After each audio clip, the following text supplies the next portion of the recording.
దీనికి అంతే పావు టీ స్పూన్ నెయ్యి. ఫస్ట్ ధనియాలు వేస్తున్నాను నేను, ఒక 1 టేబుల్ స్పూన్ ధనియాలు,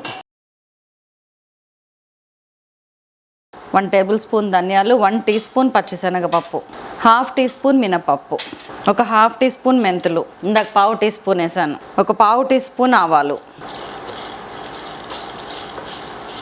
ఇవన్నీ వేసిన 30 సెకండ్స్ లోపు పచ్చిమిరపకాయలు వేసేస్తాను. ఒక 10-12 పచ్చిమిరపకాయలు, ఇందాక 8 నుంచి 10 వరకు, 10-12 పచ్చిమిరపకాయలు వేయగానే ఎండుమిరపకాయలు 4-5. దీనికి కూడా అంతే, ఎలాంటి పోపు అవసరం లేదు, జస్ట్ 1 టీ స్పూన్ నెయ్యితో ఖతం చేయొచ్చు. అది ఇది సిమ్లో ఉంది, కొంచెం మీడియం ఫ్లేమ్లో పెడుతున్నా. సగం ఫ్రై అయింది. ఇప్పుడు నేను కొద్దిగా చింతపండు వేస్తున్నాను. అగైన్ 5 గ్రామ్స్ చిన్న గోలీ సైజ్ చింతపండు. రెక్కలు గోలిస్తే ఇట్లా ఎక్కువ ఉన్నట్టు కనిపిస్తుంది. ఇందులో పల్లీలు నువ్వులు వేయలేదు, గమనించారా? దగ్గరుండి దబా ఫ్రై చేస్తే ఇదిగోండి అయిపోయింది. ఇంక ఇప్పుడు తీసేస్తే ఆ వేడికి కూడా ఎండుమిరపకాయ ఇంకా కలర్ వస్తుంది. ఇప్పుడే తీయండి. సేమ్ 1/2 టీ స్పూన్,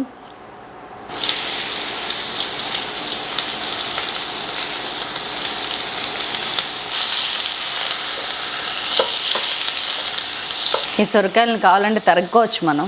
ఒక టమాటా ఎక్స్పెన్సివ్ అనిపిస్తే వేయకండి.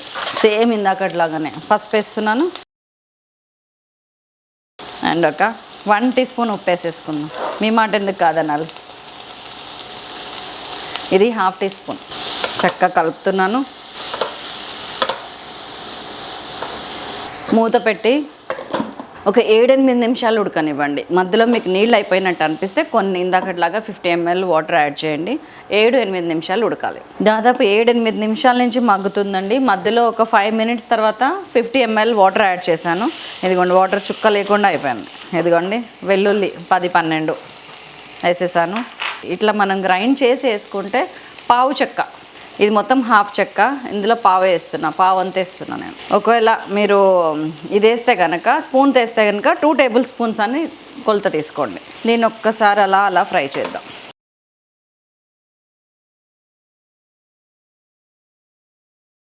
సో ఇది అయిపోయింది. 1/2 టీ స్పూన్ జీలకర్ర వేస్తున్నా, కొత్తిమీర వేసేస్తున్నా, మొత్తం ఒక చిన్న కట్ట బంద్ చేసిన. పచ్చి కొబ్బరి వేసిన తర్వాత 30-40 సెకండ్స్ ఉంచిన, అంతే. పొయ్యి మీద గుర్తుపెట్టుకోండి.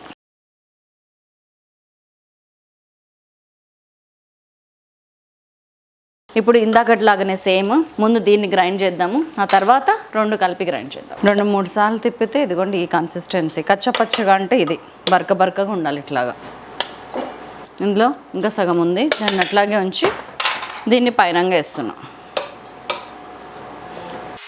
ఇట్లా మొత్తం ఒకసారి మిక్సీలో నేను కలబెట్టుకొని ఇప్పుడు మిక్సీ.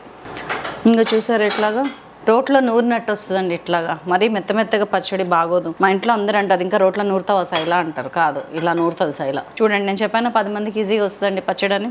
So that's all.